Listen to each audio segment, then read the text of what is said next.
Hai, Assalamualaikum warahmatullahi wabarakatuh. Kembali lagi bersama saya, Sutradara Capung Terbang. Di video kali ini, saya akan membahas matahari ditahan agar tidak terbenam untuk Nabi Yusya. Masih dari 61 kisah pengantar tidur, cetakan dari Darul Haq, karya dari Muhammad bin Hamid Abdul Wahab, diriwayatkan secara sahih dari Rasulullah SAW dan para sahabat radhiyallahu anhuma.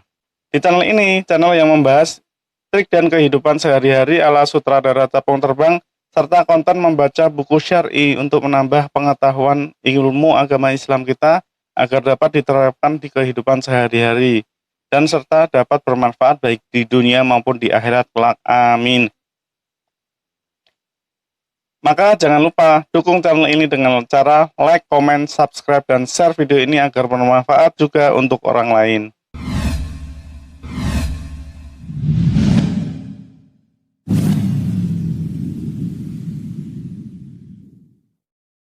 Matahari ditahan agar tidak terbenam untuk Nabi Yusya.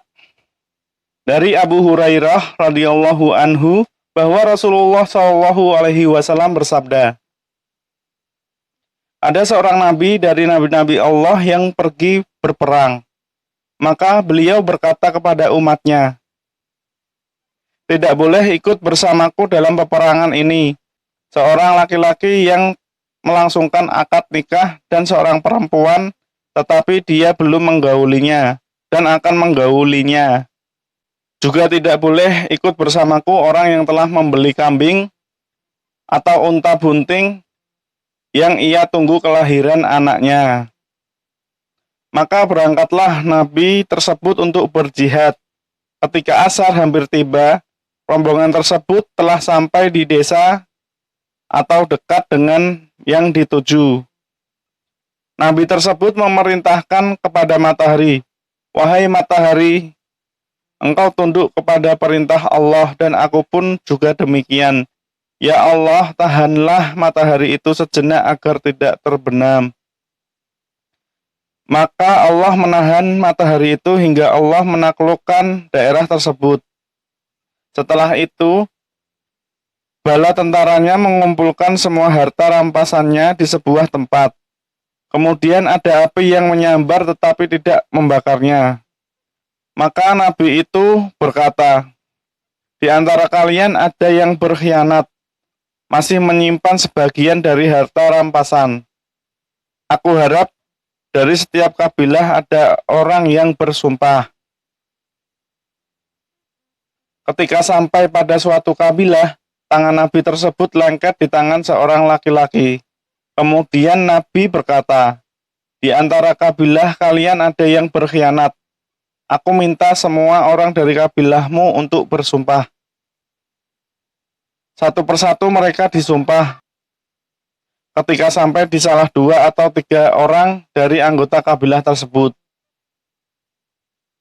tangan Nabi lengket kembali. Kemudian Nabi berkata, kalian telah berkhianat.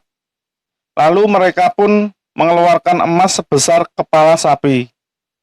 Emas itu kemudian dikumpulkan dengan harta rampasan lainnya yang telah dikumpulkan sebelum di tanah lapang. Tiba-tiba datanglah api menyambar dan melalap harta tersebut. Sabda Nabi SAW, harta rampasan memang tidak pernah dihalalkan untuk umat sebelum kita, dan dihalalkan untuk kita karena Allah melihat kelemahan dan ketidakmampuan kita. Diriwayatkan oleh Al-Bukhari 3124, Muslim 1747, Ahmad 2-325, Abdur Razak 9492, Al-Baihaqi dalam As-Sunnah Al-Kubra 6-290. Pelajaran yang dapat dipetik yaitu yang pertama, hukum berperang kepada umat-umat terdahulu adalah wajib. Kedua, urusan-urusan penting tidak selayaknya diserahkan melainkan kepada orang-orang yang memiliki kemauan kuat dan mempunyai pikiran yang fokus dalam mengurusinya. Ketiga, seseorang yang ingin berjihad di jalan Allah hendaknya bersungguh-sungguh dan tidak lagi sibuk memikirkan urusan dunia. 4. Fitnah gemerlapnya dunia seringkali menyebabkan seseorang tamak dan ingin hidup langgeng. 5. Seluruh benda mati mengenal Allah Subhanahu wa Ta'ala, tunduk dan patuh terhadap kehendaknya, senantiasa taat dan tidak melakukan maksiat dalam kondisi apapun. 6. Umat-umat terdahulu tidak diperbolehkan mengambil harta rampasan dalam peperangan. Sebaliknya, untuk umat Muhammad SAW dihalalkan mengambil harta rampasan. Pelajaran yang dapat dipetik nomor 7. Di kalangan Bani Israel dahulu terdapat beberapa orang soleh yang berjihad di jalan Allah, kemudian mendapat pertolongan dan kemenangan darinya. 8. Sanksi atau azab yang diturunkan Allah kepada suatu kelompok bisa jadi karena ulah orang-orang yang bodoh. 9. Dosa mengambil sesuatu secara khianat.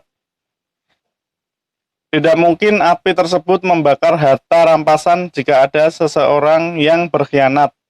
Rasulullah SAW menceritakan kepada kita bahwasanya ada seorang lelaki yang berkhianat dalam pembagian harta rampasan.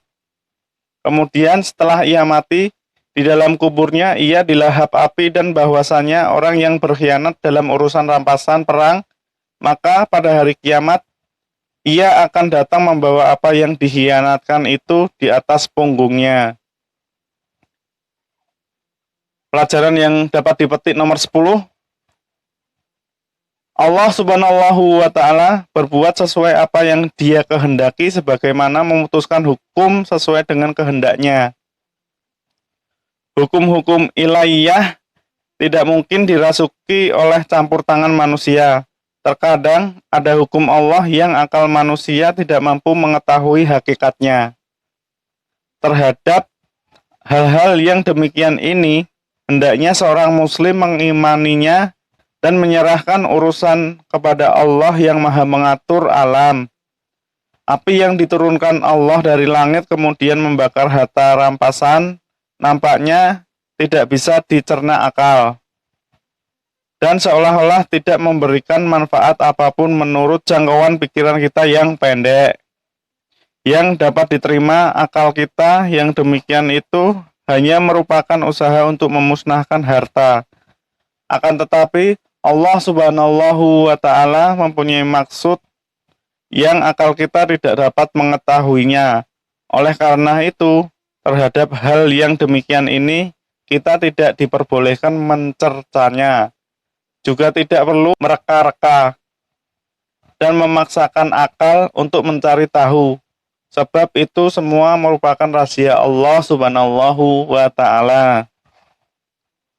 Pelajaran yang dapat dipetik nomor 11 dan terakhir yaitu hukum-hukum yang berkaitan dengan kenabian terkadang dinampakkan secara nyata dan terkadang disembunyikan. Nah, teman-teman, seperti itu kisah tersebut. Semoga apa yang kita bahas kali ini mendapatkan manfaatnya dan mendapatkan ibroh-ibroh dari cerita tersebut, karena cerita tersebut sahih dan tidak hanya dongeng semata. Maka dari itu, jika video ini bermanfaat, jangan lupa like, komen, subscribe, dan share video ini agar bermanfaat juga untuk orang lain. Demikian yang dapat saya sampaikan. Jika ada kesalahan itu murni dari saya memohon maaf. Dan jika ada kebenaran itu dari Allah Subhanahu wa Ta'ala, Allah dan Rasulnya terbebas dari kesalahan. Akhirul kalam, subhanakallahumma wa bihamdika asyhadu alla ilaha illa anta astaghfiruka wa atubu ilaik. Wassalamualaikum warahmatullahi wabarakatuh.